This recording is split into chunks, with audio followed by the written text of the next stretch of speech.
Dr.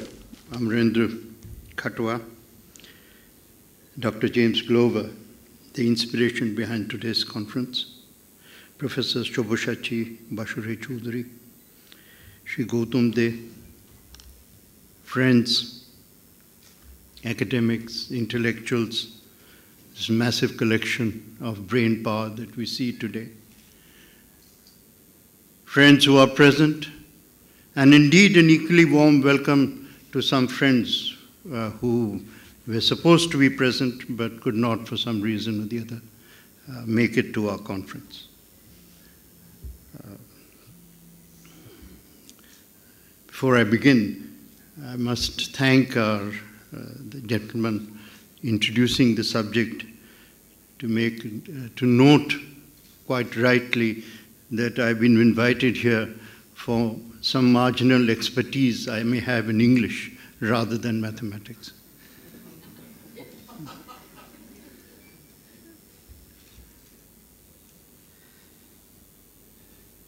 Friends, did you know that Vedic priests were using the so-called Pythagorean theorem to construct their fire altars in 800 BCE, that's before the Christian era? That the differential equation for the sine function in finite difference form was described by Indian mathematician astronomers in the 5th century of the Christian era, that's AD. And that Gregory's series was proven using the power series for arctangent and with ingenious summation methods used to accurately compute the symbol pi in southwest India in the 14th century. First, I would like to disabuse anyone in this audience who imagines or believes that I had anything to do with the writing of that paragraph. I simply do not understand much of what it says. Unlike Dr. Glover, who at the age of 15 found mathematics to be fun, and I really admire that, I must say that in all honesty, I admire that. For me, mathematics was a bit of a pain I had to get over in order to pass my senior Cambridge examination. I might be on casual acquaintance terms with the symbol like pi, but please don't cross-examine me about its meaning or its doubtless marvelous implications.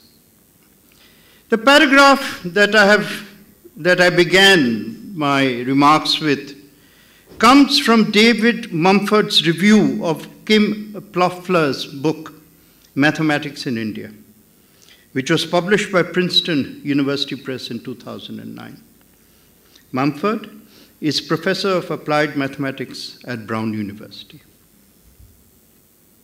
Now, why do I get the uneasy feeling that if the quotation with which I began had been from Saraswati Amma's 1979 tome, Geometry in Ancient and Medieval in India, it might not have had equal resonance even in this distinguished audience. Would there have been a few discreet yawns suggesting, here we go again, another Indian backloading on some imagined past in order to throw a curtain on the inadequacies of the present? A certificate from Brown, Princeton, Harvard, Oxbridge, or indeed Dr. Glover's university seems still somehow more reassuring. First, this is not to disparage the great scholarship being done by academics like Mumford, Plouffer, or Dr. Glover, and their splendid peers who have filled the large vacuum that has been left by us Indians. We should be very grateful for the fact that they kept the faith when we seem to have had lost ours in our own academic and intellectual history. Mumford notes piquantly that Saraswati Amma's book was hard to find, although published comparatively recent. Why is it hard to find? It was even more difficult to find Datta Singh's History of Hindu Mathematics written in 1938. Why? Why is it hard to find, and why is it that people still insist on trying to find it. The reason is simple. Such a treasure trove as we have from our past will always get its seeker. In fact, we do not know how much has been lost. There are gaps, sometimes quite large.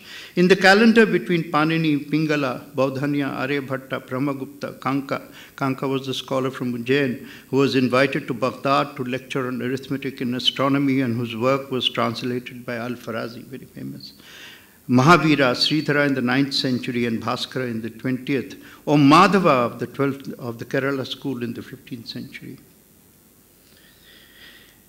There are many reasons why we Indians seem to have lost our past in the last 3 centuries or so. Maybe the thread of confidence got broken when we began to view ourselves through someone else's mirror. One regrettable consequence of this syndrome has been the rise of contemporary pedantics, the replacement of the rigorous Pandit by the lip service of false Panditry. But to lose a tradition as deep, inspirational, and significant as ours is not merely carelessness, it is a calamity. Here is another sentence from Mumford that can serve as a wake-up call. Quote, "One could say without exaggeration that he, Panini," he's talking of Panini, "anticipated the basic ideas of modern computer science. Our collective amnesia has not hurt the genius of our past, but it has stolen something precious from our future. And this is the point, at this point I would like to reinforce the commitment of our ministry in the MEA, of the ICCR, and of the academics who are here, academics elsewhere, who are working together very hard, not only to rediscover the past, but to make this past into a very, very essential part of the world's future.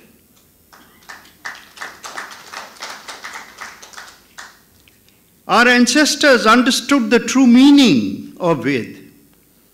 Knowledge is not the certainty of facts. All facts change with fresh discovery. Knowledge is the search for questions as much as the quest for answers. Our ancestors understood the essence that knowledge increases only when you give it away.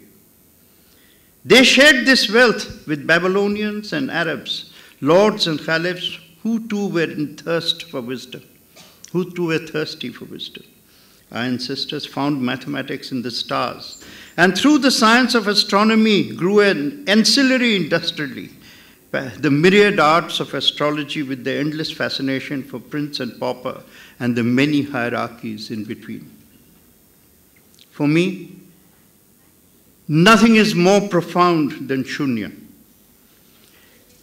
Shunya as nothing is infinity, an eternal philosophy. As the foundational block of numbers, it is the basis of human creation. No one knows who conceived of Shunya. There are no Eureka stories in our tradition, no fable of a man sitting under a tree waiting for an apple to fall on his head so that he could understand gravity. So much of our greatest science and art is anonymous because the ego had to be sublimated before the journey towards knowledge could begin. For me, Shunya is both the beginning and the end, profound and carefree, the sum of all parts as well as the part of all sums. There are no ownership signatures in the sculpture of Konarak or Ajanta or Ellora. Our music is liberated from the sheet. Music is experience and, like life, mortal. We Indians create and recreate with the abandon of endless fertility. Our metaphor is the moon which sleeps with a different white each night to teach mankind the mathematics of ellipse. But ladies and gentlemen, I end with good news. The review that I quoted was actually given to me by a pioneering mind working at this moment in Bangalore. A mind that is in the forefront of thought. A mind which is bringing India back to the front of intellect. In Bangalore at this moment, there is a private sector company which is it is working on the project, and I can say with confidence, is going to achieve the first soft landing by a private sector company on the moon by 2018.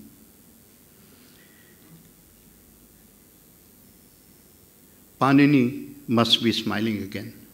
Thank you.